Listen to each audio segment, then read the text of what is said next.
All right, so we are back. Buck pushed the wrong button when he hung up. I don't know what he was thinking, what he was doing, but he ended the show, and so I had to create a new one, and that's where we're at now. So I'm looking for the link actually right now on YouTube, and I actually don't see it on YouTube either. Well, it'll pop up. Give it a little bit of time. Give it a little bit of time. But all right, so let's talk about this. So we've got a bunch of stuff happening in the NFL. Now we just covered the Carson Wentz stuff, and the Carson Wentz, to Washington was just a surprise for me. But like I was telling Buck, it leads me to believe that they already know that something else is coming. And it either Jimmy G or Deshaun Watson. Now, I know it's an intra-division trade if they get Deshaun Watson, but I mean, if there's one organization that's dumb enough to do it, it's Houston. And Jimmy G would make a lot of sense there too. And Buck threw out that he thinks that Mitchell Trubisky would make a lot of sense in Indianapolis. Okay. I don't think Deshaun Watson is in the mix because you don't really see those kind of trades unless you Andy Reid and you're sick of Donovan McNabb and you send him to the Washington football team. I'm just not going to call them the Commanders. It's not happening. I find that name offensive. It's dumb. The football team is offensive too. They're the damn Redskins. Yeah, but you know what? we gonna try to be politically correct on it. I just don't like. I rather have.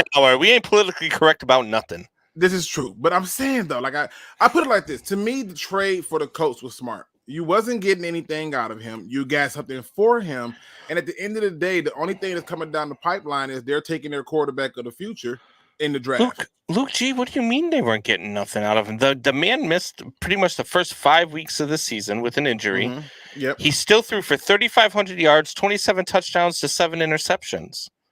63% of his passes were completed. Mm-hmm. Like I what do you mean you're not getting nothing out of him? He was good in Indy. Yeah, he was about as mad as you can get in Indy. And the reality is this: when you look at Carson Wentz, what they needed was somebody who can be a force multiplier, somebody who can change the trajectory of that team in that position. They had the run game, and most of the time that he had success is because those other two guys was running. And when they shut down Nyheim Hines and they shut down Jonathan Taylor, all of a sudden we needed the quarterback to play quarterback. Where was he? He was nowhere to be found. He had games where you would ask yourself, like, can you give us a little bit more? It's a good trade, in my opinion, for both teams, because if Washington feels that they got a guy that can help them, good. But for me, I just ask myself the question, is he better than what Washington had last year at quarterback? And the answer is yes. Wentz is better than what they had at quarterback. And I like Fitzpatrick, don't get me wrong, but I would take Wentz over Fitzpatrick. That's just the reality of it. And they gave up like a second or a third round pick and a conditional second or third round pick. It was nothing drastic. But now they have options. If they want to move, if they want to stay fast and take the quarterback, they'll do it.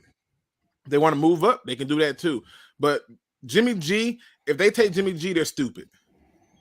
Because you're not getting anything extra from him on that neither. So the Deshaun Watson makes a ton of sense. I think Deshaun Watson makes them a Super Bowl team right away. Jimmy G. Hold on, pardon me. I realized something. Did you make this private or public? And are you sure you're not back in the old link? Because it should have popped up by now, and it's not popping up on my screen. I'm on the new link, and I made it public. I don't. Let me just double check. Yeah, because YouTube is acting as if though they don't like us, and we're awesome. And I believe that we should be seen as awesome as we are. It's got the green check mark that is live right now, and I can't find it either. I was looking for it too. Well, if you look at the three dots on your, I want to say your right corner where it says edit, you can see what your settings were. But, all right. But at this point, we should have been, because I don't even see nobody in the comment section. Oh, you know what I did? I put the wrong. You know what? It should come up here in a minute. I had the wrong man hour. We had a different man hour YouTube, which is for the clips, and I had that one in there. So I just added the new man hour one to it. So that should come up now here. If you refresh. And you can always edit this and go back or whatever. We good. We good. Yeah, here we are. We're in there now. I just looked. All right. So I think Deshaun Watson to them makes them a Super Bowl contender. I think that right away Indianapolis to me is the favorite in the AFC South, and I think that they are the favorite to, maybe in the entire AFC. That's how high I am on Deshaun Watson. I really like Deshaun Watson. I think he's the top 5 quarterback in the league. If Jimmy G goes there, I think that there's still a playoff team because Jimmy G has shown that he can take a team to the playoffs. But if Mitch Trubisky goes there, that's a wild card, right? Because is Mitch Trubisky just a product of being stuck under Matt Nagy? Which, I mean, the way Matt Nagy was running things, I don't know if you heard the story that I told Buck about Matt Nagy and what Matt Nagy did to Mitchell Trubisky at the towards the end of his stay in Chicago. But that to me is a wild card. Like, what did he learn in Buffalo? How good can he actually be? If he goes into Indianapolis and all of a sudden he's a stud, not only are Bears fans going to puke all over themselves, but Matt Nagy should never, ever be allowed on a football field ever again. Well, I put it this way. Again, I don't see an in-division trade. I don't see it happening. That's one. Two, I don't think the Colts have the arsenal to even entice them because just look at what just happened with Russell Wilson. And if you're talking about a team that had to give up essentially 8 freaking players, what do you give up for an in-division trade? Yeah. So I don't see that happening. But now, it's Houston, though. I mean, come on now. It's Houston. But it's Houston with some new stuff. It's Houston with Lovie Smith. It's Houston with some new brains in the building. And I don't see a situation where that now turns into let's just keep continuing our same old ways. I think that there's a new era with new ideas and new approaches. According to Lovie Smith, he wants Deshaun Watson back. And that's what his plan is to figure out how to get him back in the fold. Now, here's what I can tell you. Okay. I can tell you this. I can tell you that even if Mitchell Trubisky went to the Colts, I don't know if that just makes them any less. The reality is they need to stay with the run, but you need a quarterback who can do just enough when you need it. And for me, I believe you can get that type of play out of a Mitchell Trubisky. Yeah. And I'm a Lions, Seahawks, Bucks fan. I know, sounds strange saying it out loud, but it is the truth. So to me, I think the Colts, if you look at the Colts, in all honesty, they basically just sat there and said, like, how much more are we going to kick the tire on Carson Wentz? And they just basically was it's kind of bone. You said Lions, Seahawks, and Bucks? Yeah. So you've had a miserable last 3 months in the NFL. You know what? You know what's funny though? Surprisingly, I didn't. In fact, I was excited they traded. I was excited. The Lions were terrible. Tom Brady retired and left the Bucks. I was happy about that. And Russell Wilson got traded. I mean, they fleeced Denver on that deal, man. Seattle completely won that trade.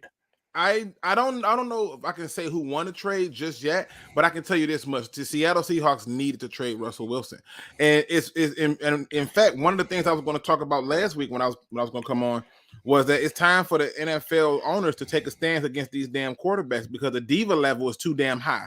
I've had it up to here. They paid Russell Wilson. They've gave him the contract. They gave him the money. He's done nothing, absolutely diddly squat since Marshawn Lynch left. He's had running backs. He's had run games. Defense, questionable, but it's been there enough for you to win games. And at the end of the day, he hasn't produced anything since Marshawn Lynch left. And when Marshawn Lynch left, I said, pay Marshawn Lynch, because with that run game, you can put anybody at quarterback. Everybody thought I was crazy. But here's a guy who's been hurt a few times, who hasn't done nothing since he hasn't had a run game. He won his first Super Bowl with a defense that was amazing, a run game that was amazing. They didn't even really need to have a legitimate receiver, but he did, and everybody went nuts. No, I was happy when they traded him because now they are in position to take another quarterback. Now, if that's Malik Willis, I ain't gonna be too happy about that. Look, I looked at this trade, and I've got people that I've been arguing with on Facebook about that are Denver fans and the AFC West thing that we have for Man Hour out there, and they're just like, oh, beside them, oh, we got Russ, we're back in the West, really? Because this man had Lockett and DK and didn't even sniff the playoffs, and now he's going to who? To Judy and Sutton? And you think all of a sudden he's going to be a world beater? Like that's Russell Wilson has been for the last 3 seasons. He's been a 7-game quarterback. He's an MVP for the first 7 weeks of the season, and then you don't hear his name again the rest of the season. I mean, he's not alone. Put Aaron Rodgers in that same boat. 18 years, you sniffed the Super Bowl one time. Why are we gonna stop with just Russell Wilson? Put Aaron Rodgers in that boat, and then we talk about how selfish they both been. Asked for all the money in the world and still couldn't carry the team. All I kept hearing about these quarterbacks is they make people better. Well, when was it gonna happen? Because all I've been hearing is a lot of tears and fears. I want this person. I want that person. They did it, and half the time that you were in these games, it was your inability. Because it was time where Russell Wilson should have took off and ran, but his inability to recognize that went out the window. Yeah, Yeah. When you give up 2 first-round draft picks, 2 second-round draft picks, a guy who has the ability to be a top 10 tight end in the league. I think he's already a top 10 tight end in the league. And you give up a guy like Drew. Look, Drew Lock, he may not be a world beater, but he's a viable quarterback, a stopgap quarterback until you find somebody that can be your franchise quarterback. And you give up all of that draft capital, and you can't build around the guy that you just brought in, and you still need some pieces in Denver. It's a bad trade. It's a bad trade. I thought it was a bad trade if Denver don't win a Super Bowl. You see, once the Matthew Stafford effect happened, everybody gets that same treatment. When they gave up 2 firsts and a third and Jared Goff, everybody said that Matthew Stafford had to win a Super Bowl for it to be legit. Now we do a trade bigger than Stafford. I don't hear a single person saying that they have to win a Super Bowl. Then when you talk about the contract of Aaron Rodgers, I don't hear a single person saying the same thing about him having to win a Super Bowl. So in my opinion, the trade will only be bad. The trade will only be bad if they don't repeat the formula that made him successful. I have been a big component of quarterbacks having a run game, and this is why I would not pay these quarterbacks. This is why I wouldn't give them the big bucks. I would say, you know what, you're too dependent upon other people, and I know that this has been the norm, but I can find another person to come in and do what you're doing if I got the other pieces right. Well, we're going to get to quarterbacks and their contracts here in just a few minutes. I got some stuff to say about that guy, Aaron Rodgers, that bad man, as Stephen A. likes to call him. So, Rule the Jungle says Buck said that Russell Wilson wasn't even a top 10 quarterback this morning. Well, Rule the Jungle, I don't know if you disagree with Buck, but I agree with Buck. He might be top 15 now, Russell Wilson. Might be. Who is top 10? I'm trying to think. I still think he's a top 10 quarterback. You think Wilson's a top 10 quarterback right now in the league? Yeah, I still think he's a top 10 quarterback. All right. We're going to do this right now because I think you're going to prove yourself wrong when we go through it, because I don't think you're thinking about. Would you take him over Josh Allen right now? Yes. What? Yes. See, you gotta understand. You gotta understand something. When I like Josh Allen, listen. I like Josh Allen, right? But Josh Allen has the same problem he have, right? No run game, and Josh Allen is in the same boat as the rest of them. And Josh Allen is the run game, and that's the problem.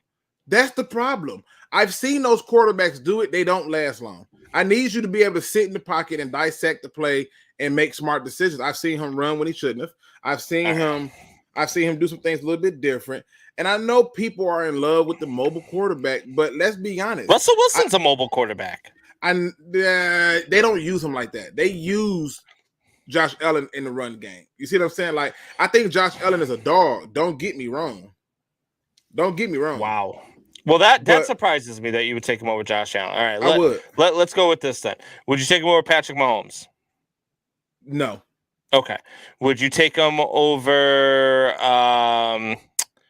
Let's go with. I'm trying to think of all the top quarterbacks right now that we have in the league. I know a bunch of them just retired. Would you take him over Lamar Jackson? Yes. Wow. Lamar Jackson is another one. Go back and look at that really great year that they had with Lamar Jackson. It was hinged upon the running game of Mark Ingram and the running back Edward. And the minute they shut that down, all of a sudden, you know, he was real human. And then the next year they moved on from Mark Ingram, which we talking about this previous season, and Lamar Jackson looked like, man, they almost lost to the Lions. Literally. Almost lost to the Lions.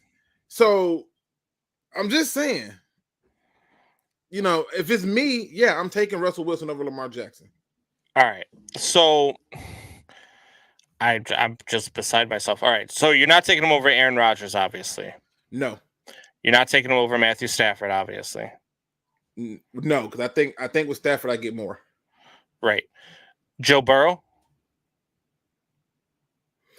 Come on, listen. Listen. Hold on, wait. Listen, you got to understand.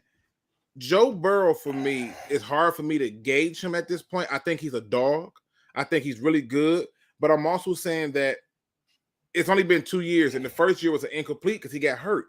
And then this year he got his ass whooped. So let him do it a few more times consistently, then we can talk about it. God. You're killing me here. Are you taking him over Deshaun Watson? No. You're taking him over Dak? Yes. Dak is 100% dependent upon everything else. That man has it all. He got CeeDee Lamb. Russell Wilson. Look at all the weapons Russell Wilson had, and he was 6-11. Russell Wilson weapons compared to Dak Prescott is laughable. Are you serious? What are you talking about? What did Russell Wilson have that Dak didn't? What did Russell? How about DK Metcalf and Tyler Amari Lockett? Cooper? Amari Cooper hasn't been good in like Amari Cooper, 6 years. CeeDee Lamb. Yep, Amari Cooper's not a good wide receiver in this league anymore. Why not? He hasn't been a good wide receiver in this league he hasn't been a relevant wide receiver in this league in at least 3 seasons. Now, Rule the Jungle make a good point that he doesn't have a good coach. The coaching part is right, but who has a better offensive line? Dallas. Who had the better running backs? Dallas. Who had the better overall receiving core? Dallas. All right. So you're gonna put Russell basically right now, from what I'm hearing from you, is you've basically got Russell Wilson in the top 5. If I did my top 10 right now, it would go Aaron Rodgers. I would go. I'm trying to guys. See, this is where I would go. Aaron Rodgers, Patrick Mahomes, right? Patrick Mahomes wouldn't be number 2 for me. Ooh, no, Matthew Stafford. Stafford would. Stafford not top 10. He's not a top 10 player for me. But it would go. Well, well, if I'm saying, I would go. Again, keep in mind, I'm trying to go through all the quarterbacks in my head. So, but I would go Aaron Rodgers. I would put, and this, make no mistake, it's not in no order. I'm just giving you the 10. I would go Aaron Rodgers. I would put Patrick Mahomes in my top 10. I would put Deshaun Watson in my top 10. I would put Russell Wilson in my top 10. I would put what the hell? I would put. Well, obviously we had a few people leave right now. I'm trying to go through all the teams in my head. There's a lot of new quarterbacks now that I think about what it. I'm saying is that when I put that in there, like I gave you all the quarterbacks that you know were in the top 10, and you picked Russell Wilson over all of them. No, except for Aaron Rodgers and Patrick Mahomes and Matthew Stafford. I picked Russell Wilson over Lamar Jackson. I picked Russell Wilson over Josh Allen and Dak Prescott. Them the 3. And you picked him over Joe Burrow. No, I didn't. I said Joe Burrow's incomplete. I can't gauge Joe Burrow right now. He got to do it again. Okay, so here's where the top 10 ranked, you know, by NFL rankings. Starting quarterbacks. So you have Rodgers, Mahomes, Stafford are the top 3. Then they ranked Russell Wilson 4.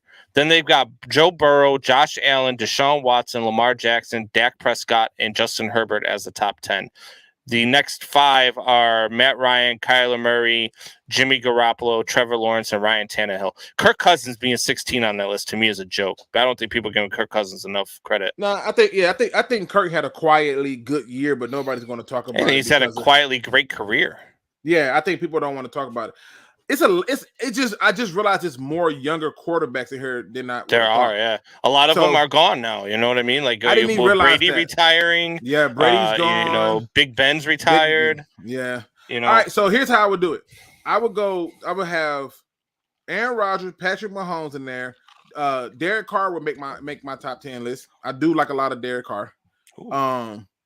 I like Josh Allen. He would be in the top 10. Russell Wilson would be in my top 10. Ironically, and I know people ain't gonna like this person to be added in there, but I'm going by play and tape.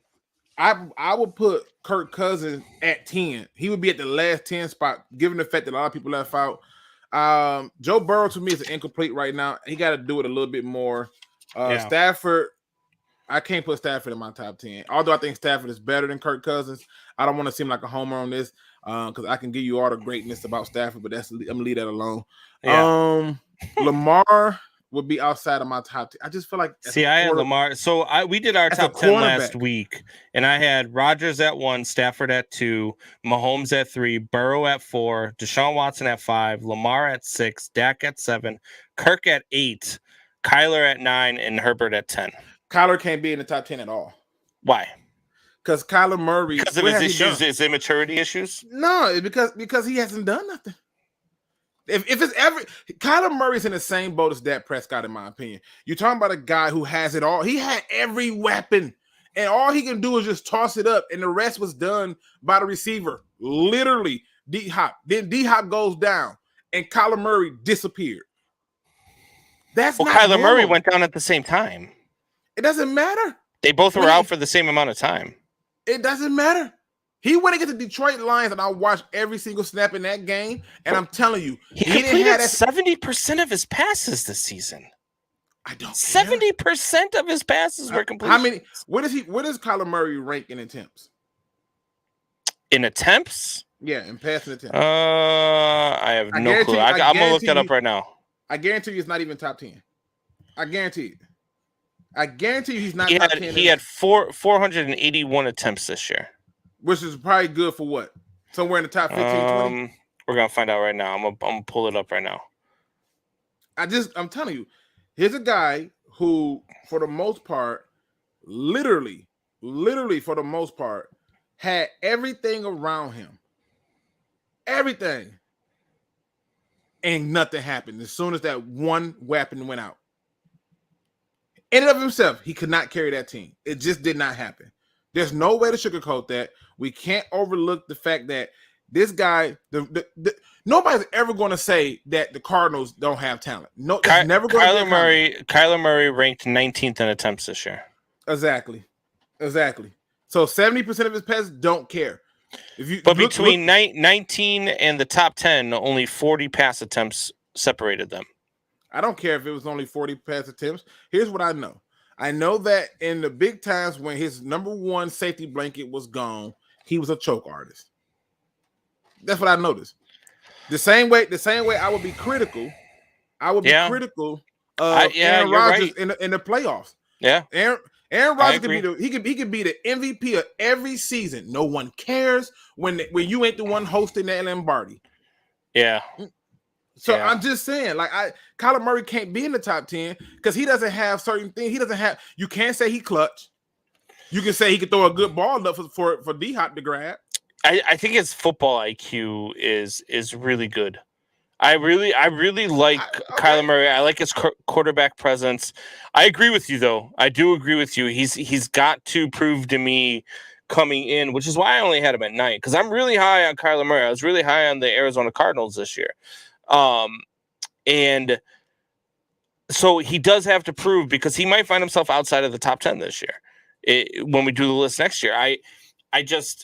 for me, Kyler Murray, his intangibles, his quarterback presence, the thing that he can do. Just for me, I don't find that in Russell Wilson anymore. I just don't. But you know why you don't? Because Russell Wilson, like Dak Prescott, like Kyler Murray, like Tom Brady, like a lot of these quarterbacks that we hype up and fall in love with, because that's the narrative that's being pushed to us. The same way they put certain narratives on every sport, it'd be people that I never even heard of that all of a sudden become the spokesperson of that sport. They push those narratives on us, and then what we do is we fall in love and we can't see no wrong that they do. Damn that, I can see the wrong, because I can just go, okay, where is this gene at? Right? Where is this? You know, we talk about all the accolades of some of these people. That's great. But when you start talking about games matter, who cares? Who cares? When it's big time games, they need big time moments. Where are you? Yeah. Well, that's what I'm saying. Like, when you talk about Russell Wilson, you don't talk about attempts. Russell Wilson only had 400 attempts this year. That was Right. 80 less than Kyler Murray, and his completion percentage was only at 64%. He had 3,100 yards passing. He ranked 22nd in yards passing this year. And you want to talk about not having an offensive line? He was behind Jared Goff. He was behind Taylor Heinicke. He was behind guys like Trevor Lawrence. Those are all guys who have no offensive line either. Wait, Jared Goff don't got no offensive line? What you talking about? Get out of here with your Detroit Lions stuff. Are man. you serious? They don't have an offense. They're all right. They're okay. What? Come on now, Bruh, listen. If you want to talk about nobody not having an offensive line, Combs, let's talk about them damn Bears. I agree. Wait, you ain't telling me nothing I don't know. I can name you my starting five. I'm telling you, and other Do you people want to talk about how bad the Bears are? We can talk. They were terrible on offensive line. They were terrible at wide receiver. They didn't know how to use their damn running back. Wait, they got the one of the Bucks? top 10 running. No, the Bears. They got one of the top 10 running backs in the game, and they never used them with Matt Nagy. I don't get it. I don't get it either. I don't get it either. They didn't game plan for Justin Fields, so Justin Fields had to adjust to the game plan, and he started doing stupid shit, and it made him look really, really bad.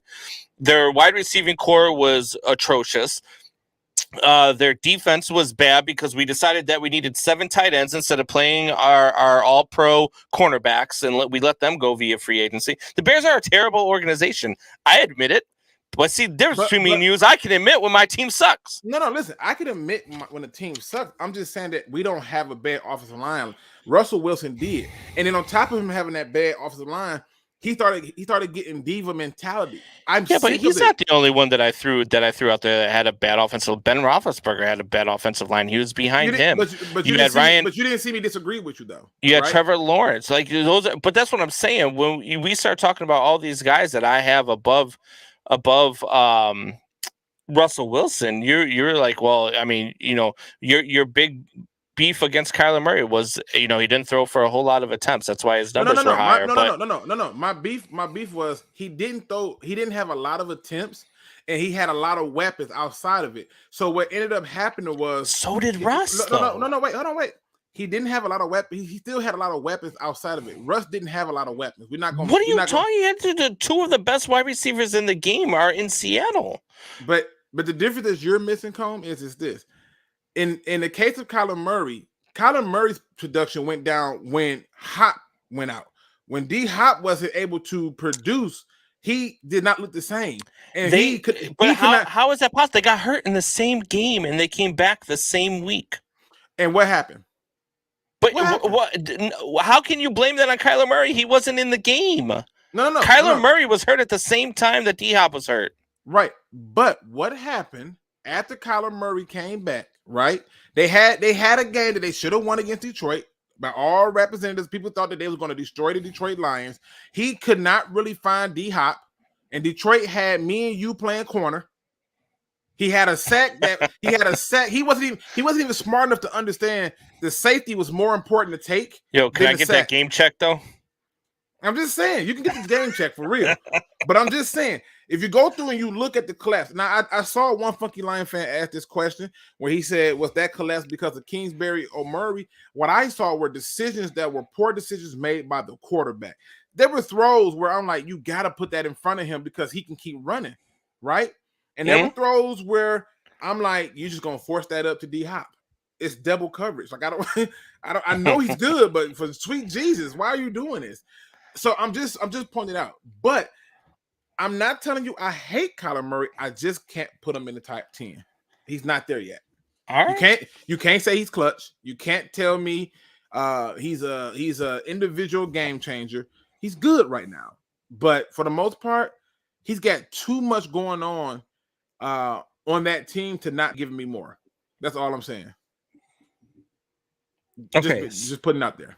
So then we're get back to the original question is where Russell Wilson's at. So what I'm hearing is you would have Russell Wilson ahead of Justin Herbert, right? Yeah, because Justin Herbert's still incomplete for me. Although he's had 2 good seasons, he's still incomplete. So we got 2 incompletes with Herbert and Joe Burrow. Yeah. You said you would take him ahead of Lamar. You would take him ahead of Dak. You would take him ahead of Kyler. Would you take him ahead of Kirk Cousins? No, not now. Okay. Then right now you have got 1, 2, 3, 4, 5 quarterbacks that you would take ahead of, and that's just assuming you wouldn't take any of the other ones ahead of of Russell Wilson either. No. So then essentially you would have him as like your top 6. You would have him in your top 6. Yeah, he's somewhere in that area, and that's crazy to me. That's crazy to me. Again, you got to keep in mind. I do put things in perspective, and my views are always different. And so I'm not trying to make it like difficult or try to make it seem like I just want to be different. But I watch the games closely, and I watch little pieces, and I'm like, look, I notice little patterns and stuff. Like I'm ecstatic that Aaron Rodgers is staying in the NFC North. This makes me excited. Yeah. I was so ecstatic for so many reasons. If I had my own, you know what? I'm doing a top 10. That's what I'm gonna do. I'm gonna do a top 10 video why I'm excited that the Green Bay Packers cap Aaron Rodgers. I'm with you. All right, so let's go there. Okay, before we get out of here tonight, let's go there. Aaron Rodgers signs this deal with Green Bay, and whether it's $200 million or whether it's $180 million or $175 million, whatever it is, he's going to be in that ballpark, right? Okay. So you're telling me, and Packers fans are ecstatic. Wyatt and Tori, who are on our show from time to time, big Packers fans, posting on Facebook, I told you my quarterback wasn't going anywhere. My quarterback's back. And my immediate response to them is, congratulations. You're a 37-year-old quarterback who has been to as many Super Bowls in his career as who in that time, so has Rex Grossman. You are bringing him back to be the highest paid player in NFL history for what? To lose in the first round? To lose in the NFC title game? And now he's going to take up 25% of your. You were already $47 million over the cap last year with what you were paying Aaron Rodgers, and now who's he going to throw to? Well, they franchise tag Davante Adams. If I'm Davante Adams, I hold out, by the way. That's another issue. If I'm Davante Adams, I hold out. I'm not playing on the franchise tag. You're going to pay me. You just show me you got a bunch of money. You're going to pay me. And if you don't, I'm going to go play somewhere else because I am not playing another down for you under the franchise tag. That's not happening. And if Davante Adams is smart, he goes over to Aaron Rodgers and says, hey, look, give me paid too, man. You know, one of the funniest memes that I saw yesterday that sums up Aaron Rodgers' personality and career perfectly, right? It was the one where you got Tom Brady at the top, and he says, I took less money so I could bring the kids who look up to me to more Super Bowls. And at the bottom of it, you have Aaron Rodgers on the phone and says, fuck them kids. But it's the truth, though. It's the truth. The level, like if you want to be on a Tom Brady, nobody talks about the amount of pay cuts he took. You know who else took a lot of pay cuts? Stafford. Stafford took a lot of pay cuts to keep a lot of people. And people don't talk about that. Now, Russ did the same thing too. I'll give him his props. But man, when I tell you that, like you said, over the cap, you take it up 25% on just that one player, not to mention, what is it, 18 to 20 million for the franchise tag if he signs it. And I don't think he's going to sign it because he's going to argue I'm the best receiver in the league. And he is. And he is. And so now you're talking about a guy who you're not going to have. And you're going to lose Scantling. So who is his running mate? Right? Yeah. Who's Adams' running mate? Your no, draft? I have no clue. And then the defense is so suffering. You're going to Darius Smith is going to have to take a pay cut or be released. Prentice Smith going to take a pay cut or be released. You're going to lose players. Most of your money is tied up on offense, and you're still not going to win a Super Bowl. Yeah, and look, I said this. I think I said this morning when Buck called me up. I'm on my way to work, and all of a sudden my phone rings. Buck calls me up. He's doing the morning show, and I'm talking sports with him on my way into work. But you look at it, and I think that even the Bakhtiari, I think him calling Bakhtiari's wedding was a parting prize for Bakhtiari because they ain't gonna be able to pay him either. There is gonna be. He's complaining about all the lack of parts that he's had his entire career. Well, you ain't gonna have no parts now. Nope. You are the part. Yeah, and you've already shown that you can't be the part and win a Super Bowl. And the worst part of it is this. You know, I know a lot of people don't like. They hate when I say 18 years, right? Because 18 years is not fair. He didn't play for the first 2 or 3 years, and I'm like, I don't care.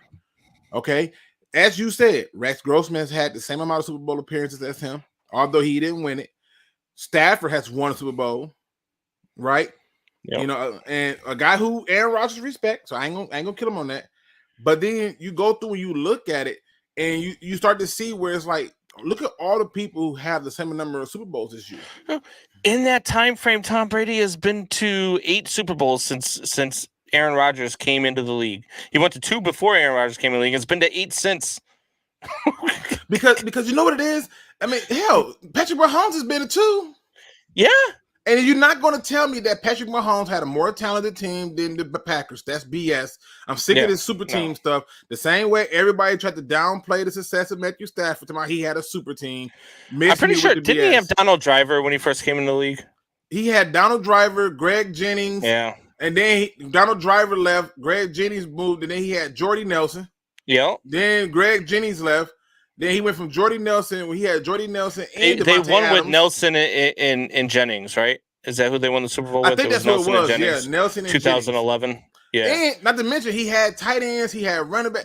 This is why Aaron Rodgers infuriates me. And he went to that Super Bowl because our freaking quarterback decided to spend the last quarter of the NFC title game on a freaking exercise bike on the sidelines. I mean, again, some bitch. If you just look at it, right? I had somebody tell me this. I got a friend, he's a Packer fan, right? Big Packer fan. And he goes, yeah, baby, pay that man, highest paid quarterback. And I was like, great. Yeah. Y'all, we finna run this division. I said, y'all don't have any money. Y'all can't resign none of y'all people. And congratulations, you're gonna run what division for the next 4 years? What division? You have no competition in the division anyway. You could have ran with Jordan Love and probably won this division. But they're not even gonna win the. I'm gonna tell you why I'm gonna tell you why they're gonna have a hard time even with this division. They're about to have the bare bone crew. I don't think people understand what they did. They just gave a contract to Aaron Jones. They paid Zadarius Smith. They paid Preston Smith. They gotta pay. They just paid Aaron Rodgers. They gave a franchise tag to Devontae Adams. And you got Jair Alexander coming up for contract. You can't keep them all. And that's the thing. Like, that's another thing why I'm happy that they kept him. Because you know what? If they're not winning the division, that means that either the Bears, the Lions, or the Vikings are winning the division. And we're getting a chance to beat the Packers with Aaron Rodgers as their quarterback. And I couldn't ask for anything more. Look, I think that the right now it's the Vikings who are the closest to winning the division. Actually, I think it's a little bit. I disagree, and I'll tell you really. Why. I don't like who they added for head coach. Really, you don't. Why? I think it's a reach. I think the mastermind behind what you think Kevin O'Connell is a reach. Yeah, I think the mastermind behind what the Rams did is McVay. Every time I notice, because he has dumb patterns. When dumb things happen, I'm like, that's a McVay move. And when it's going good, that's a McVay adjustment. I don't think Kevin O'Connell is going to get anything out of the Vikings. But don't you think he learned? You don't think that because he's been under Sean McVay for the last 4 seasons? You don't think he's learned anything at least? Dan Campbell been under Sean Payton for over whatever seasons. You learn some things, but I don't know if he's a leader or man. I don't know if he's Well, somebody that's going and to be that's the able thing. to. That's the wild card, right? It's the same position that I'm at with the Bears, like with Eberflus. Like I like maybe him, he's though. the right guy. Maybe he's the right guy. I don't know. I think he's You the know, right but guy. I'm going to give him the benefit of the doubt until he proves me wrong. The same way I did with Matt Nagy. Matt Nagy proved me wrong quick. Well, no, he was fortunate. He was fortunate. He was very fortunate. Well, yeah, they had a really good defense his first season, and they went 12-4. Nah, something else happened that lined up for him that year. Something else happened that lined up for him. You remember the Packers? Oh yeah, Aaron Rodgers got hurt. Yeah, Aaron Rodgers got hurt. Then the Lions had Stafford got hurt. And then on the Viking side, half they goddamn defense died. I just so it was a fortunate year in my opinion because I don't think he ever got close to that record again. Well, no, in the offense, he was an offensive guru. The offense was terrible. Yep, the offense was absolutely atrocious that year. We had a kicker who couldn't hit anything other than the goalposts. It was insane how many posts he hit that year. I almost feel like he deserved to get points for all the posts he was in because that's pretty damn accurate. Well, I can tell you this much. To me, anybody who thinks that Aaron Rodgers deserves all this praise just simply need to understand the simple part of it all. If all they kept saying is this bad man makes people better around him, he wouldn't have been complaining, saying that he needs this and this and this receiver. Yep. Every year since he's been there, they have drafted offensive linemen to help him, running backs to help him. They've signed and drafted tight ends to help him. They've signed and drafted receivers to help him. They've loaded the defense up. And I'm telling you, there is nobody on this earth who's going to help me understand how the bad man at home against a team who coming from way sunny California, even if it get cold in California, it don't get Wisconsin cold, you lose at home and can only get muster 10 points. Yeah. Not buying. Yeah. To a West Coast team at that. That's what I'm saying. They had to travel, and I think they played. I don't even want to get into it. It's ridiculous. Yeah. It was. It's look. I'm one of those who says I think that Aaron Rodgers is a top 5 quarterback of all time. Okay. But he cannot perform in January. He just can't. I don't know what it is. Maybe it's maybe he can't wait to get to his little 12-day cleanse that he does every year because he gets to do an enema to himself. Maybe that's what he's looking forward to the most is the enemas. But he just can't perform in January, and that's going to be a stigma that's going to carry around for a long time. That one Super Bowl is going to be enough, and his regular season acumen is going to be enough to get him into the Hall of Fame. But I mean, we had the same knock on Peyton Manning, but at least he won 2 Super Bowls and went to 2 more. But see, here's the thing, though. You would think with somebody with this level of greatness, Dan Marino, how many Super Bowls he went to? I thought it was 3. Yeah. 2? Was it 2 or 3? 2. Okay. So he got the 2, right? Yeah. And Eli Manning. But listen, this is what I'm saying. Nobody wants to talk about this. As great as he's been in the regular season, and all the jokes I heard about Stafford being Pat Stafford and all this other trash that people was pushing, this man is putting up great numbers. And sometimes I've watched him a whole season to get that man McCarthy fired, protect his stats while taking sacks smartly and throwing the ball away. I've never heard of the number 1 quarterback in the NFL leading the league in throwaways. I've never heard of this. Never. And like you said, come January, when it's playoffs time, where is he? If this was any other quarterback, we were going to town on him. He's 11-12. Like, dude. Yeah. And out of those 11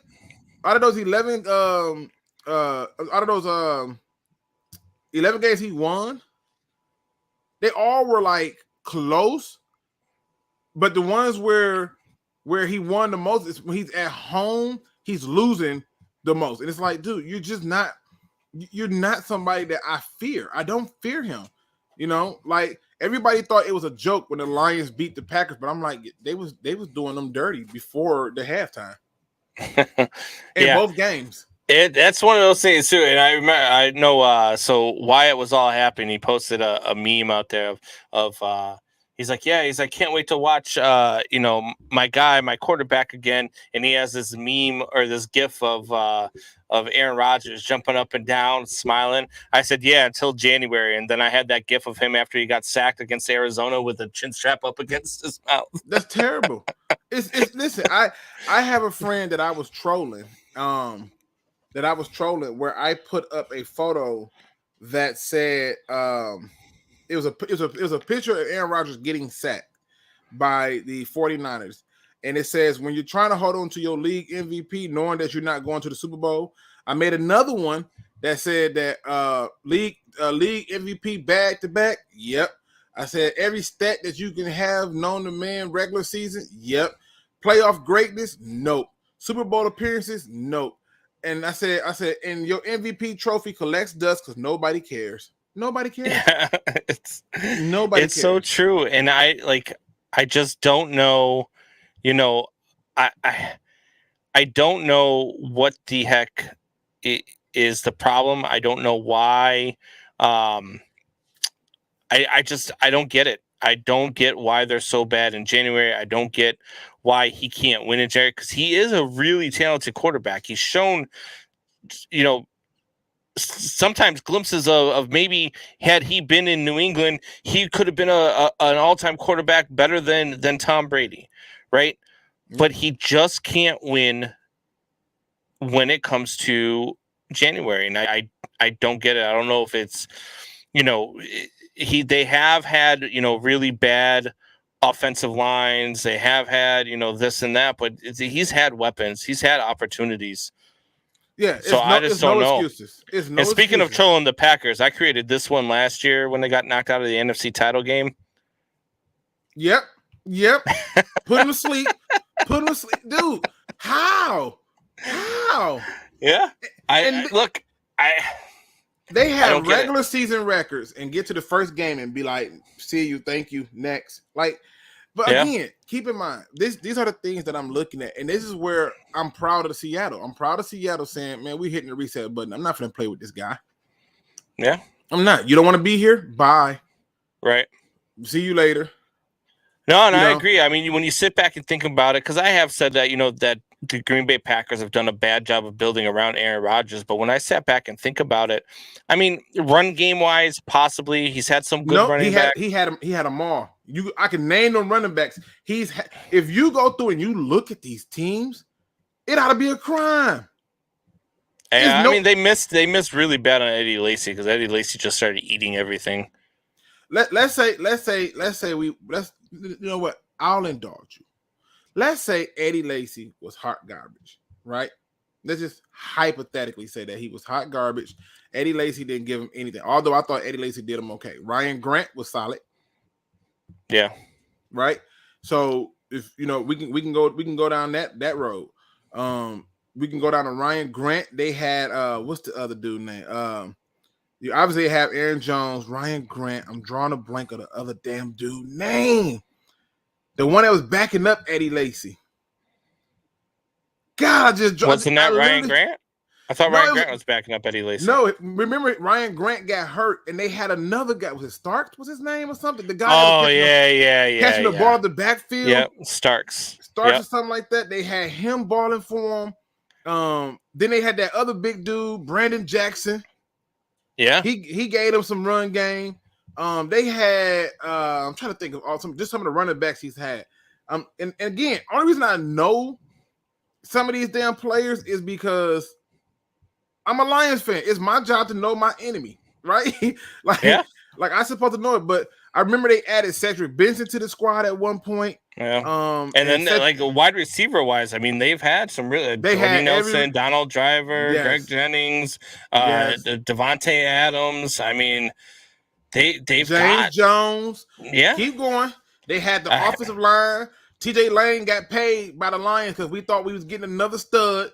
And he's on a very good line doing things. So yeah, keep going. Randall Cobb, don't stop there. Randall Cobb, Like we could just what's the other one? They have so many goddamn people. It's ridiculous. Right. It's ridiculous, man. When you think about the number, dude, they've had Jimmy Graham, they've had Mercedes Lewis, at tight end, the defense, they've had talent all over the defense. You had games where Clay Matthews will ball out, and then they still got rid of Clay Matthews ASAP as soon as he showed signs of. Then I think they moved another receiver to running back that went nuts for him. Can't think of his name. Oh, Ty Montgomery. I'm looking up the list right now of the best wide receivers to play for the Packers in the Aaron Rodgers era. So we've had Devontae Adams, yep, Jordy Nelson, yep, Randall Cobb, Greg Jennings, James Jones, Donald Driver. Yep. Here, who else we got here? Keep going, see what they have else on the list. You gotta put Valdes-Scantling in there. He's balling for them. Yeah, he is. Yeah, he's been playing well for them lately. They gave him at tight end. They gave him Jimmy Graham, Mercedes Lewis, Marcellus Bennett. Yep. They gave him Ty Montgomery at running back, which I thought was a damn cheat code because it worked. Yeah. They gave him Jamal Williams. They gave him Aaron Jones. They gave him Brandon Jackson, Ryan Grant, Stark. I mean, come on. We could just tell the truth. And the offensive line, don't even get me started. Don't even get me started on the offensive line. Because I remember when they added Jair Evans from the Saints, I was like, oh, okay, they serious. Yeah, here we go. So we've got Devontae Adams, Allen Lazard, Mercedes Lewis, Aaron Jones, AJ Dillon, Valdes-Scantling, Tyler Davis. You got that other kid too that's come up too, Equanimous St. Brown. Well, he don't count. They don't count him. People can't stand him, and I think he's gonna be a Lion anyway. He's gonna join his brother over here with us. I think the Lions add the other St. Brown kid, and I think they go at the Valdes-Scantling. I really believe that. I think they already brought back Josh Reynolds. We still got Quintez Cephas for the slot. We still got Amon-Ra for the slot. You bring back Scantling. There go your other big receiver that go to the outside, and you got the brother there who you can motivate into something because we known for taking brothers. Really, yeah. We got both the Julian Okoras, and it's been a few other people we don't took that's related. But yeah, the dude has had talent, bro. Nobody's going to convince me that. I mean, Brian Beluga, Lindsey. I mean, the dude has had talent. And defensively, dude, they've had it all. The Kenny Clarks, the Mike Daniels. And before somebody say Mike Daniels was trash, he balled out for Green Bay. You're lying if you say he didn't. You're a liar. He balled out for Green Bay. He got hurt, and that's when production went down, and y'all moved on from him. But he balled out for y'all. Yeah, I'm going through the list of all the wide receivers and everybody who's caught a touchdown pass from Aaron Rodgers. See what we got on here. You had Jeff Janis. He was there for a hot minute. Ryan Grant, Jared Cook, Jared Boykin. Let's see who else they have there. Ty Montgomery, Tom Crabtree, Mercedes Lewis, Corliss. I forget about him too, man. He was good for about 2 seasons. James Starks, Jimmy Graham, Allen Lazard, Aaron Jones, Jamal Williams, Eddie Lacy, Geronimo Allison, John Kuhn, Valdes-Scantling, Donald Lee, Richard Rogers, Jermichael Finley. Another tight end you forget about. Donald Driver. They had them all, bro. He had it all. What he did, what can you say that he did not have? Defense had it. Hall of Fame player on his team had it. What he didn't have? Yeah, no, you're right. You're right. I stand corrected. I stand corrected. Rex Grossman did more with less, and he admits he wasn't good. Yeah, he admits it. I agree. So we are getting towards the end of the show here. As always, everybody knows that if you like to collect autographed sports memorabilia, as I do, you can collect on Three Guys Sports Collectibles on Facebook. You can catch me on there. I run all of their baseball stuff. They got prime gear in their breaks at prices. If you're looking to sell, buy, trade, this is the site for you. I actually just won a helmet the other day off of there from one of our guys. I always show them off when I win them when they come in the mail. So let me grab it. Also, while you doing that, I want to correct myself. Dan Marino went to one Super Bowl. Yeah. I'm thinking of Jim Kelly, who went to all those Super Bowls. My Yeah. bad. So this one, I don't know how long I'll have it in my house. Oh, that's But nice. this is my new one. This is the Donald Driver. That's nice. Yeah. The matted black. Yeah, Y'all I do can- like. y'all- I do. It is kind of nice. Yeah, the Packers would never do that. Yeah. They would never do that. This one up here, man, I've thought about trying to sell it or give it away. This is a full size. This one's, but you're not going to see it anymore because it's got the Redskins logo, but it's a chrome, and it's got all I three of see. their Super Bowl MVPs on there. You got Mark Rippon, Doug Williams, and Joe Theismann. Well, I on mean, there, so. the metallic look is a dope look. I don't collect sports memorabilia. I got kids, and they take all my money. Yeah, I got 6 kids, bro. Do you? Yeah.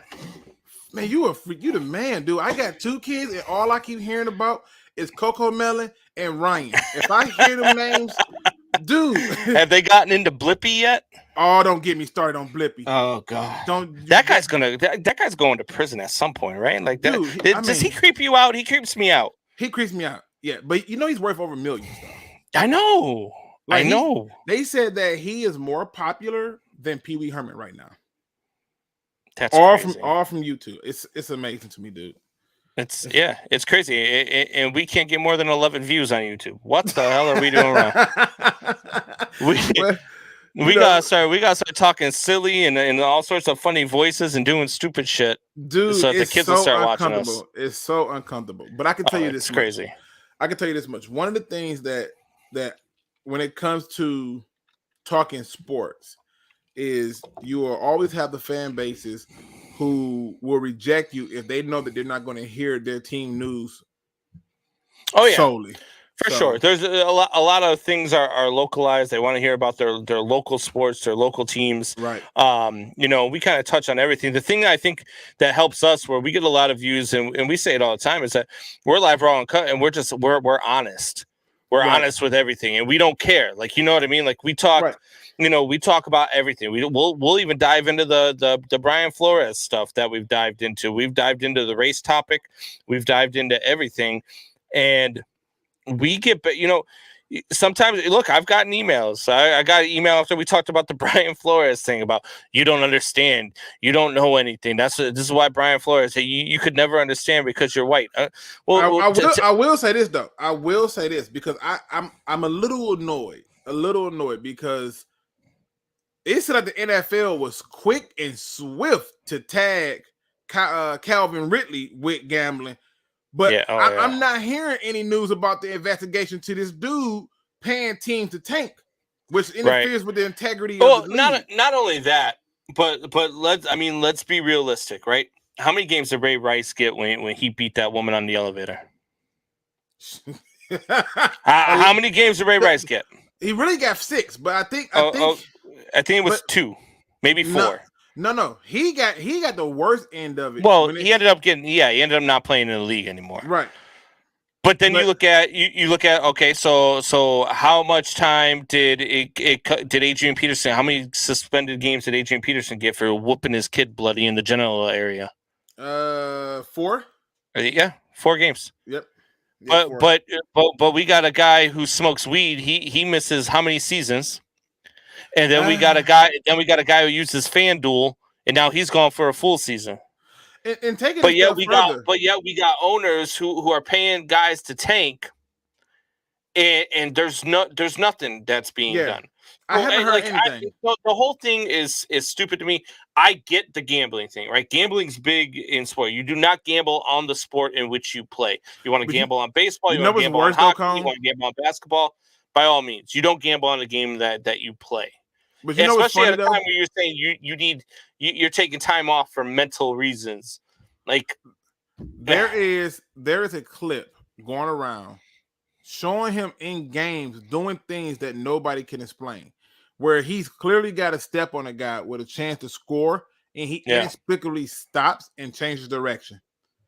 I've never seen. I'm like, that's strange. That's what I'm saying. That's what and that whole thing that he did. That's why you don't bet on the game that you play. And once you get caught, everything you do from here on out is going to be questioned, right? Yep. Like if you're playing 2 years from now, you're in a game and you got the game-winning touchdown pass slip through your hands. People are going to wonder. Yep. And that's your fault. And it happened with the NBA. The NBA still was hurting from that scandal. With the referees? As a Piston fan, okay, this gonna sound crazy. As a Pistons fan, I knew we were being cheated. I said, yo, something ain't right. And when we came out as one of the teams and we lost a championship because of it, come on now. Yeah. And that's even worse, man, when the refs are in on it, because a ref can control the outcome of a game now. Exactly. You know what I mean? Exactly. Like players can to a certain point. Like if you've got the game on your hands and you're the most targeted player and you're consistently dropping passes, then you can affect the game too. But a ref can affect it by calls, by taking away points, by doing all sorts of things. Right. And I mean, so that's why the gambling thing to me, I get. Like, I understand, all right, a full season, I'm good with that. But you can't tell me why is that a harsher punishment than domestic violence? Because you know why? The NFL has been trying to keep their hands clean out of social issues for the longest. I remember when a well-known football player who played for the Rams named Leonard Little was continuously caught drunk driving and even killed somebody. Yeah. And he didn't serve a season-long suspension. I remember when a receiver named Dante Stallworth, who played for the Saints, got drunk and killed somebody. Oh yeah. Yeah. And he didn't do a full season. And then MAD got involved, which is Mothers Against Drunk Driving. They got involved, and then the punishments got stiffer, right? Because that one receiver now, as well as they should. Right, but now you see that one receiver who got into the car accident that killed somebody in the dog. He's out of the league. They're done with him, right? Oh, with the Raiders. Yeah, the Raiders. I'm drawing a blank on his name though right now.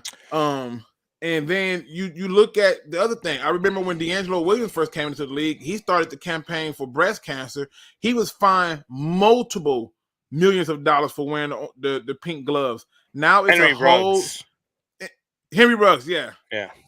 So, but now it's a whole nother level now with the pink now because they can get behind it, and it's one of the things where you see this happening too often.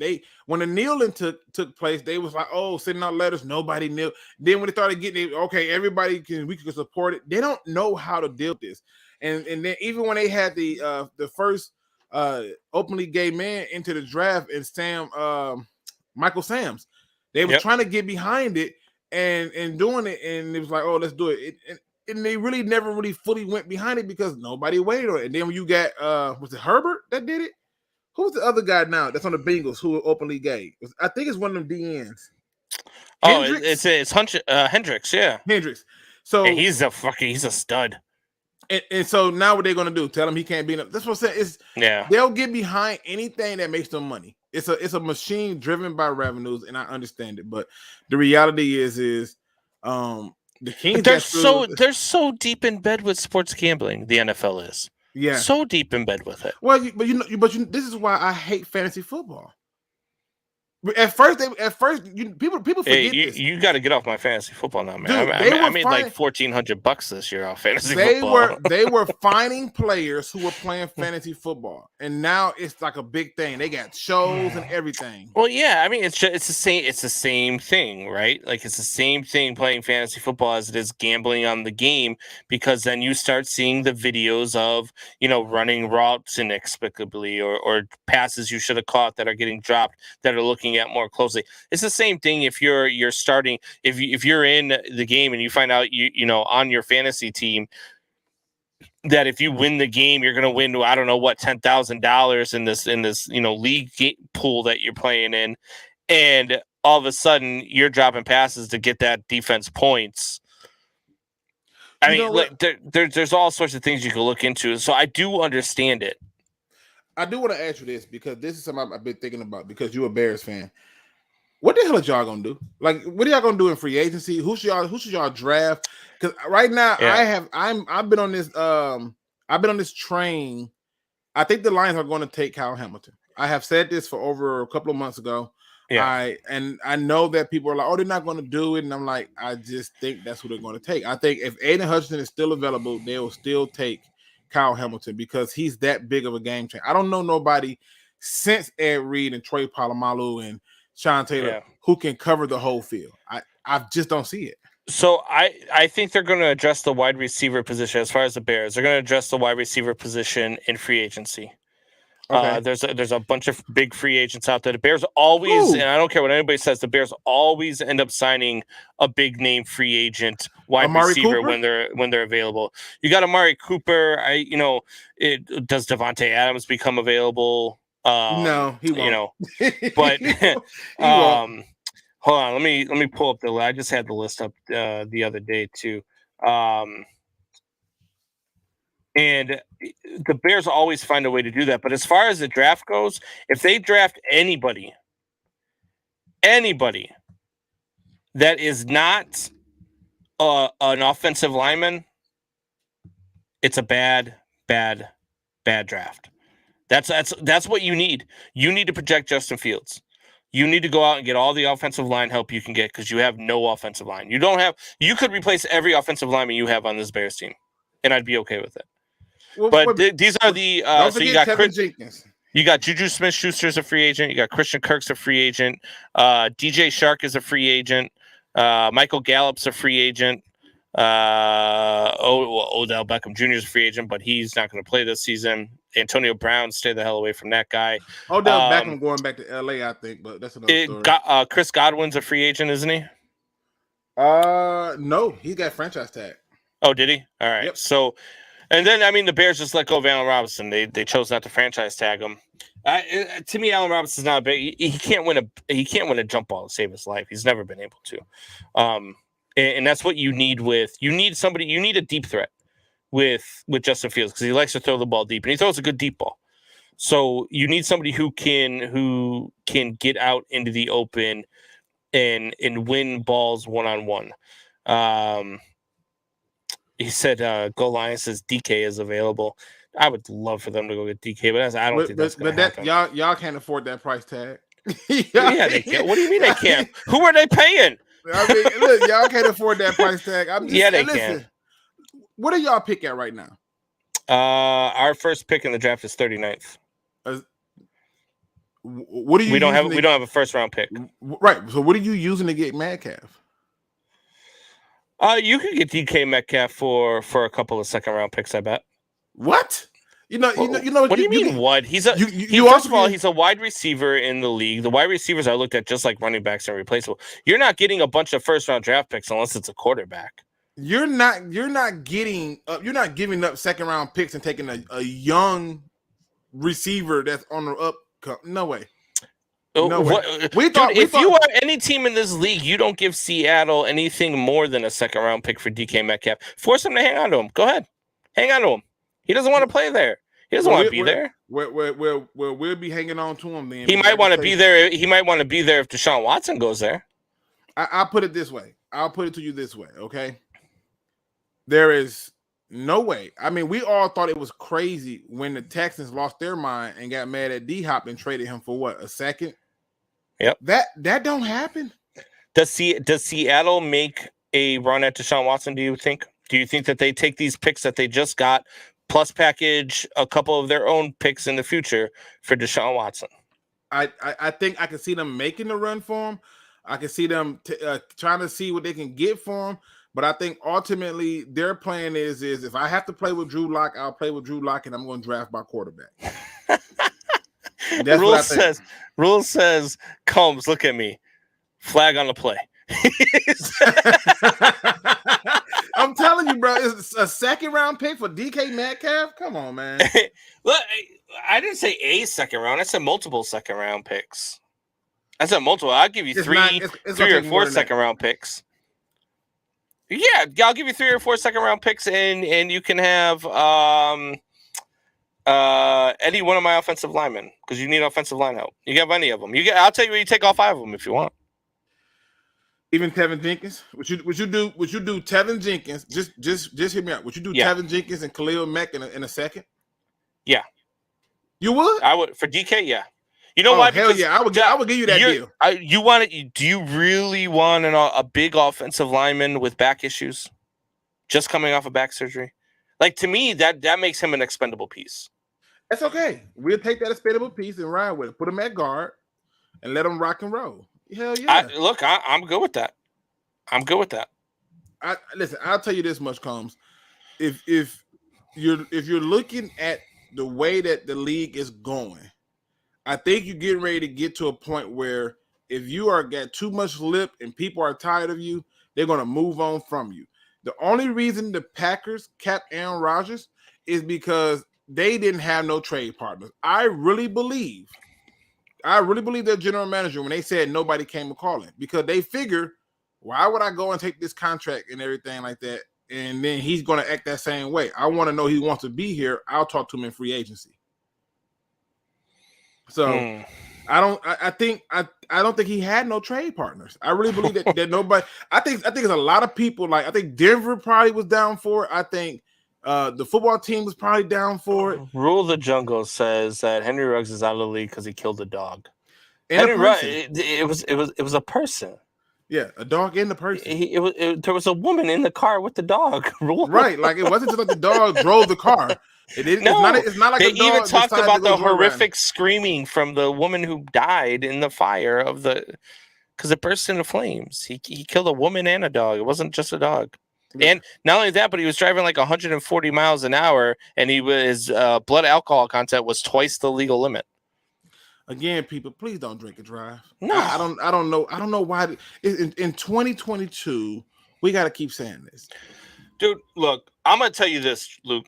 I'm going to tell you this. I, myself, don't make more than $30 an hour at my place of business, right? And I work 60 hours a week. So after taxes and everything, you can say I probably bring home, somewhere between $1,000 and $2,000, right? That's nowhere near what an NFL player makes, right? Right. But I've got a bar in the basement full of liquor. Right. I don't have to go you don't have to go nowhere. Like, yes. You can have the greatest party. Yes. And imagine this. Imagine the fact that you can buy almost anything you want in your house. Yes. In your house. It amazes me. And not only that, but if I'm out with a bunch of friends and I have too much to drink, I still have enough money in my pockets to call an Uber. Damn that. These people, like Floyd Mayweather. Floyd Mayweather talks about how he drinks all the time. He says, I drink a lot. He said when I want to party, he said, but I got like multiple drivers, multiple security. I don't, when I'm partying, I got people who's are not going to let me fail. So I don't know why these other people don't do this, but I'm amazed at the things that we still have to deal with in 2022. It's crazy to me. Now, I did want to touch on one topic before we got out of here, because I know you're gonna, wrap it up. I did want to touch on one topic because I was having this conversation, right? Mm-hmm. And if you look at the NFC North as a whole, at the NFC North, 3 teams, the Lions are doing a rebuild, or I should say doing a build. The Vikings are retooling, and the Bears, I'm not sure what to call what y'all doing, because you're kind of in between a retool and a rebuild, right? Okay. So of all those 3 teams, you're going to have 3 new head coaches, right? Going into it. Of those teams, who has the best chance to pull off a Bengals and go from like worst to first? Lions, Vikings, I would say the Vikings, because I think the Vikings have the most talent. I think they've got the best quarterback of the 3 right now today. They have the best quarterback of the 3 teams.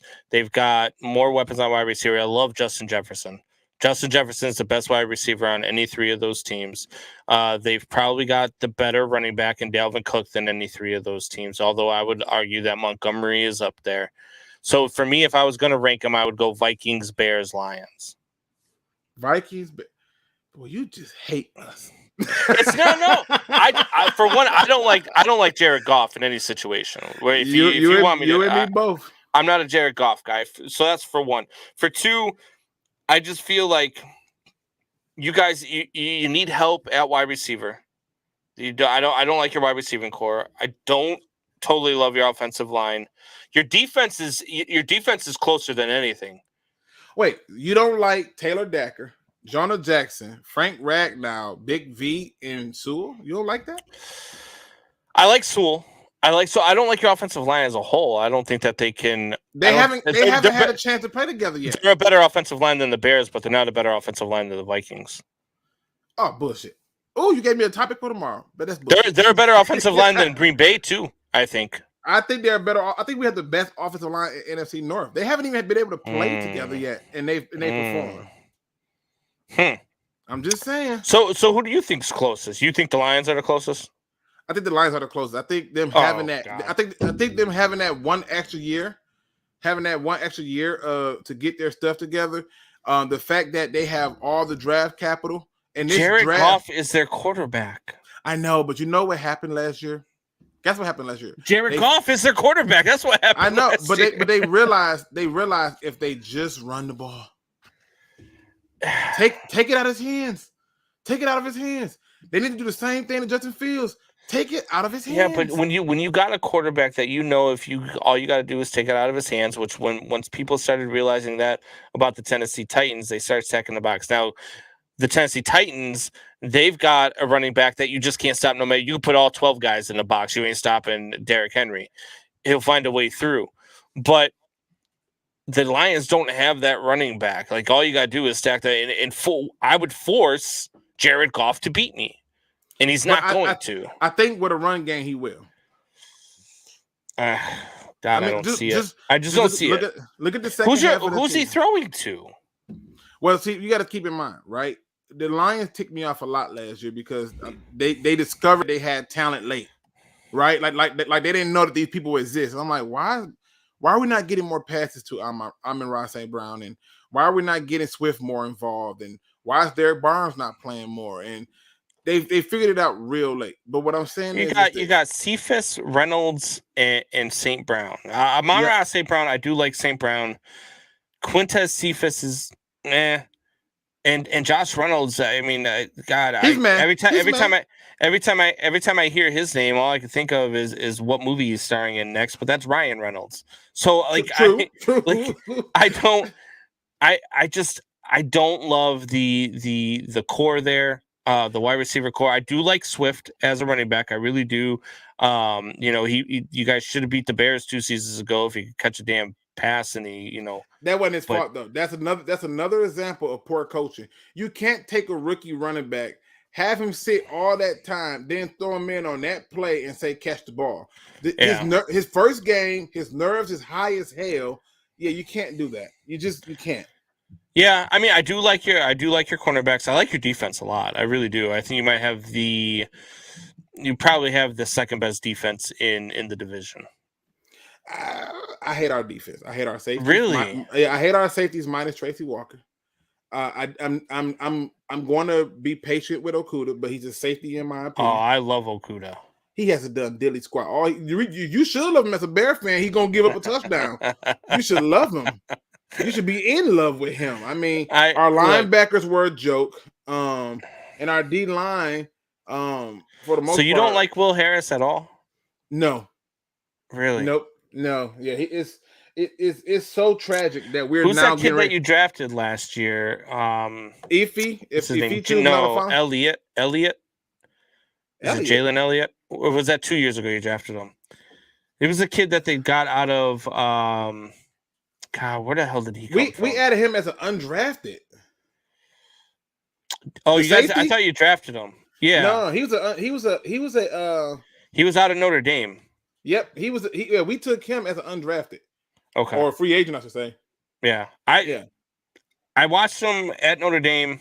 I liked him a lot. I think that once he gets some playing time, gets a little bit of fine-tuning, I think he'll be a good safety for you guys too. Yeah, he's a free agent for us right now. The only 2 safeties we have under contract right now is Brady Breeze and Will Harris. I thought they have him for. They didn't sign him for just a 1-year deal, did they? Yep. Really? Yep. They're gonna probably sign him to another 1-year deal. Yeah. Go Lions says I like Will Harris. Stop lying. Stop lying. I don't like Will Harris. I think I don't think the Lions are the closest, man. I think you're fooling yourself. You guys don't have what the Vikings have. You just don't. You don't have the quarterback that they have. You don't have the wide receivers that they have. You certainly don't have the running back that they have. So I like Swift, but he. We have I'm a better sorry. coach. We have a better coaching staff. We have better coaches. Well, that's to be determined, right? Because they're rookie coaches. I'm just saying, we have better coaches. Well, no, our guy, you think our guy's not a rookie no more. You see, our guy can make a crackhead stop doing drugs, right? Like he has enough motivation. Your guy, ability. No, you said that wrong. Your guy is a crackhead doing drugs. No, listen, think about it. Think about it like this, right? He's gotten things out of players. We talking about a team that had to play for 17 games and they showed up to play all of them. Because they were afraid his crazy ass was going to bring a real lion to practice. Nope. What it was this. They played for him. They cared about him, right? Where you saw other teams quitting on their coach, they didn't do that against him. Why? Because he cried for him? Nope, because he understood what it takes. He's not in there just as a coach. He's a player. He was on the Lions when they went 0-16. He wants this. He wants to be the change of it. He understands the turmoil this city has been through and what the fans have been through, and he wants to be the reason that they turn it around. The ownership want it. Luke, you make me want to root for the Lions to be successful, because how bad you want to believe in them and how bad I believe you actually believe in this team. I think you're one of the very few that actually believes in this team, other than Buck, who picks them to win the division every year.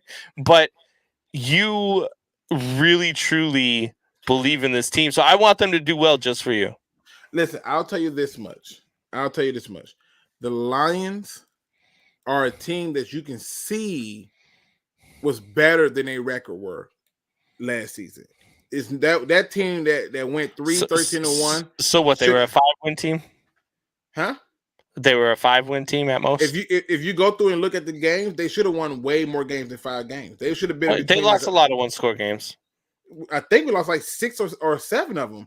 But you're talking about we should have beat. First of all, think about this. It took the breath of God for a field goal to bounce off the goalpost when 9.99% of the time it bounced out. It bounced up and over. And you had another guy kick another long field goal. All right, let's go through this. You lost to the Packers by 7. You lost to the Seahawks by like a century mark. You lost to the Falcons by 4. You lost to the Cardinals by 18. Wait, you in the wrong year. You're in the wrong year. No, I'm not. 2021 schedule. No, I'm not. We beat the Cardinals. Oh, I'm sorry. Yeah, you did. You beat the Cardinals by 18. Sorry. I'm like, what? All right. So then you lost to the Broncos by 18. Then you beat the Vikings by 2. You lost to the Bears by 2. You should have won that game.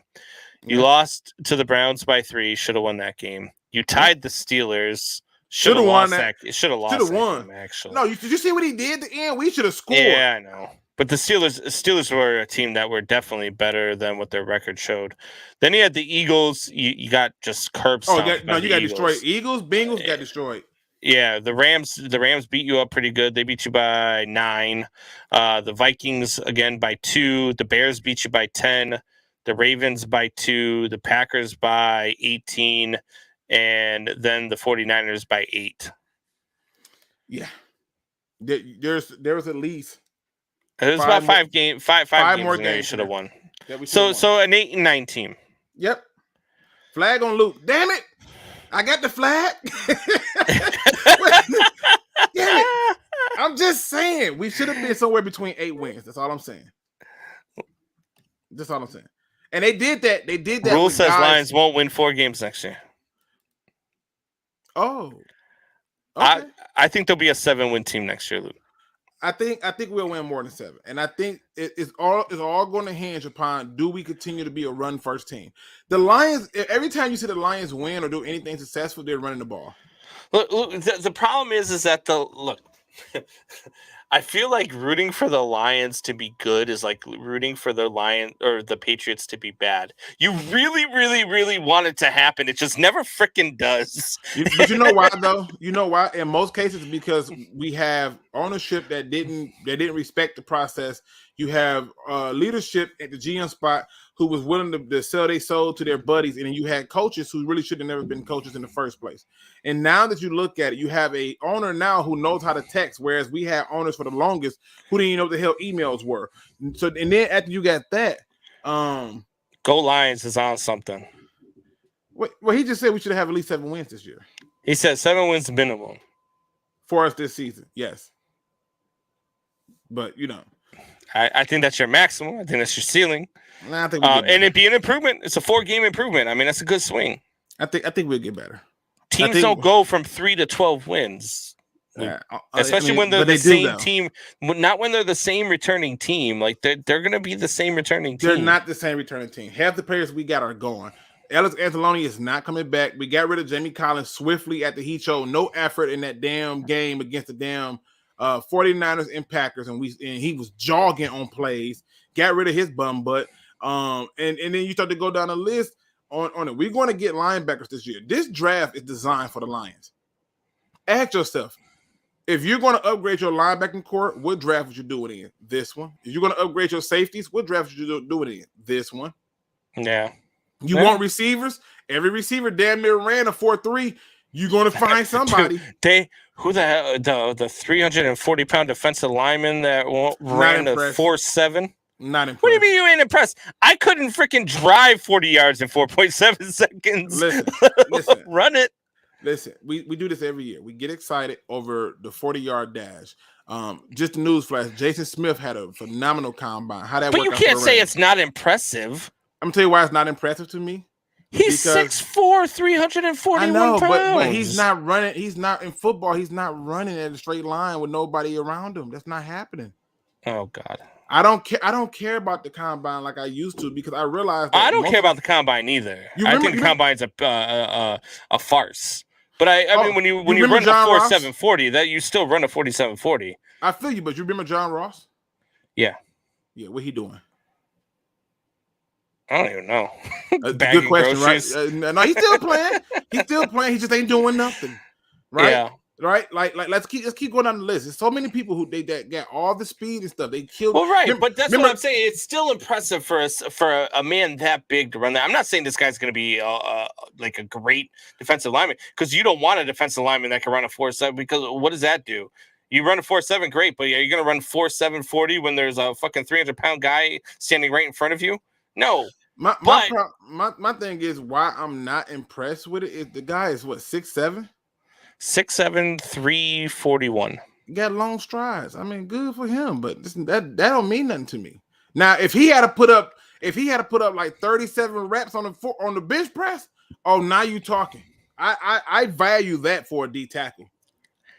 That's what I'm saying. I'm saying his position wise aside, just a man that big to run that fast is impressive. No, not for me. Oh. I'm sorry, not for me. All right. Yeah, all right. Again, if it was some other sport, sure. Track, sure, but not for me. God. I don't know what Buck's saying on the Facebook, but somebody just said, is Buck drunk? Rule of the Jungle says flag on Buck on Facebook. Right, flag his ass. Whatever he said, flag him. Flag him. I'm pretty sure. Look, I told him what I told him the other night. I said, Buck, you sound so stupid, and this time it's not because of your stutter. Listen, first of all, stupid stuff. First of all, Buck believed when Buck came on to my channel and told me about the red rifle, and I was like, "Oh wait, are you serious?" I'm like, "Fuck, no, Buck, are you playing?" No, he believes it. He's like the red rifle, baby. I'm like, okay, all right. No, we're going to leave it alone. But he thought he's a top 15 quarterback. He thinks Carson Wentz is a top 10 quarterback, and he believes that he also thought the Lions were a 12-win team this year. I mean, in spirit, they were. yeah.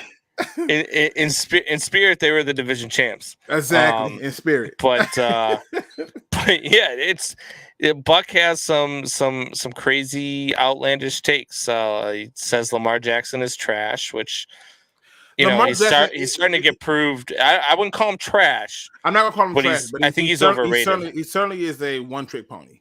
Yeah. So Buck says they was a play. Buck, what did you say on Facebook that's got everybody riled up? Say it on YouTube, damn it. I don't know what the hell's going on with Facebook. He said they was a playoff team last season. He said that the Lions was a playoff team. That's what he said. Now, I think that's a fair assessment. I thought they could have made it, but you saw that we came up short a few times, and it is what it is. A few times. No, I mean, listen, you got to keep in mind they were 3-14. Dude, we picked a running back up who they literally named Netflix because when they found him, he was at home just watching Netflix. He thought his career was done. He came in and balled out at running back for us. We were picking up. Listen, they called you up and you said you was busy. Okay. All right. You said you was busy. They were trying to find players. It was bad. I would have collected that game check. They ain't calling me. You said you'd have took that money? I'd have taken. I couldn't have been any worse than what they put on the field. And I'm bad. Like, it would have been bad. But I wouldn't have been anything worse than anything they put on the field. Player of all time. Damn it, Buck. Kobe isn't a top 5 player in the NBA of all time.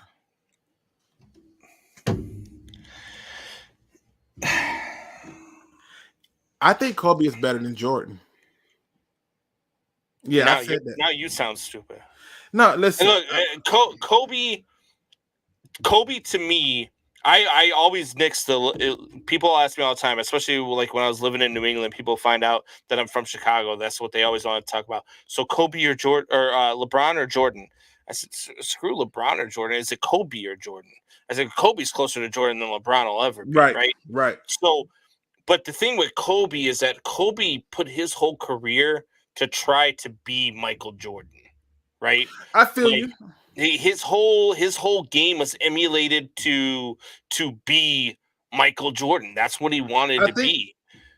I think Kobe benefited from the Pistons. I'll explain.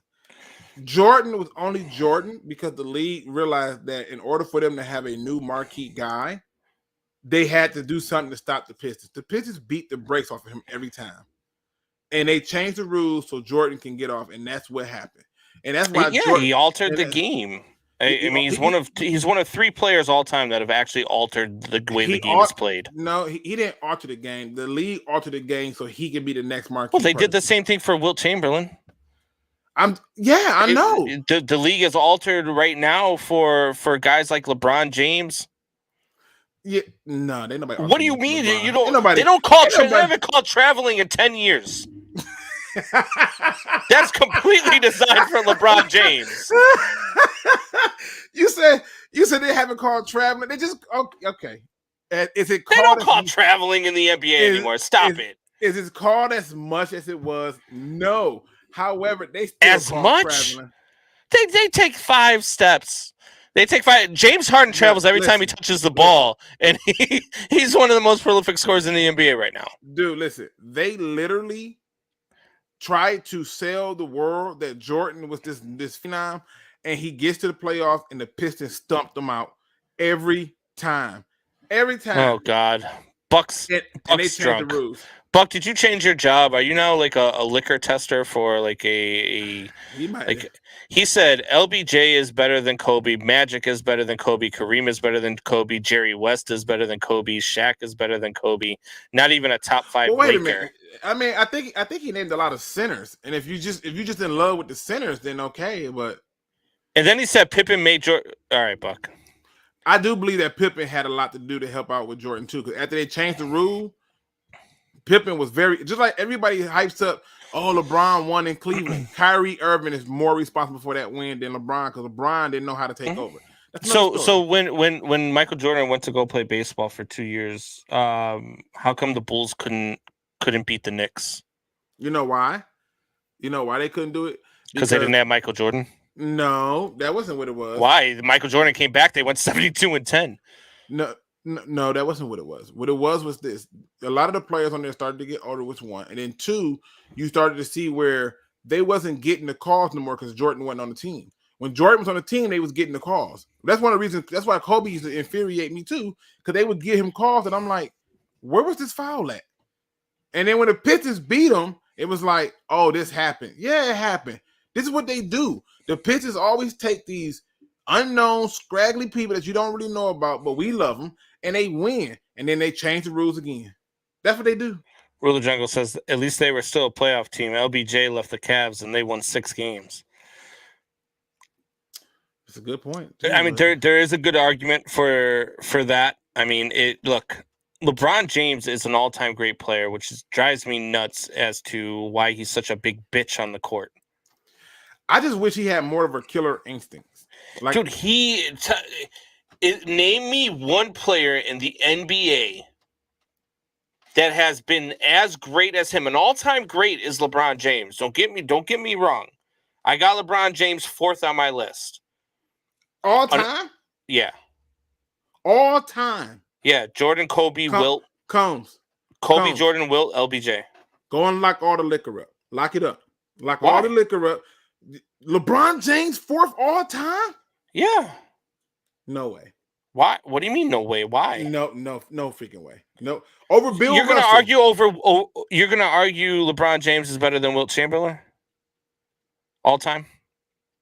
The man averaged 50 points a game in a season, and then 44 points a game in a season. You said LeBron James, you got him 4th best NBA player all time.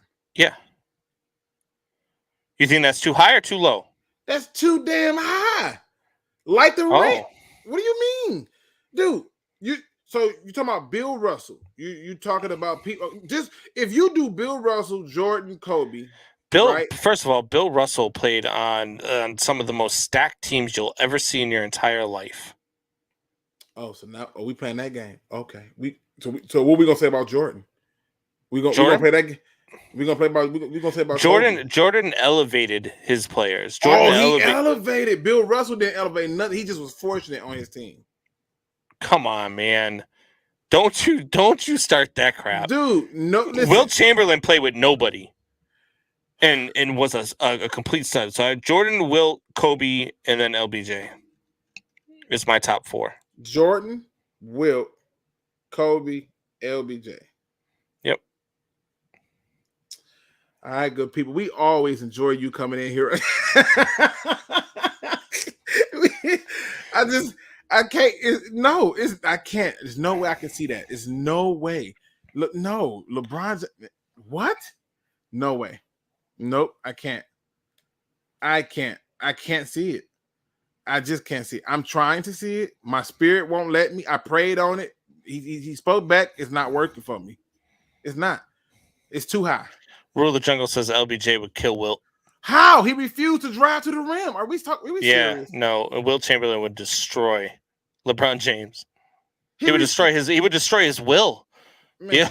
Yeah, he doesn't drive to the rim. Like, if LeBron really wanted to, he can be the. Look at that dude. I always mess his name up, so I don't ever say it. The Greek freak. Look at him. Yeah, he goes to the rim. Giannis Antetokounmpo. Yeah, he doesn't care who's there. I don't care who's there. I want this. Yeah, LeBron don't do that. I'm just saying. Brady, Jordan, or Kobe. Brady, we over our time. We are over our time. Go ahead, man. So we got to get out of here. We're going to continue this discussion. I don't know if you're available tomorrow, Luke G, but we're going to continue this discussion. I should be able to. All right, we'll talk tomorrow. If you can come on tomorrow, we'll pick this discussion up. So, Man Hour Nation, if you're with us tomorrow, we will continue this conversation. Man Hour Nation, rise up.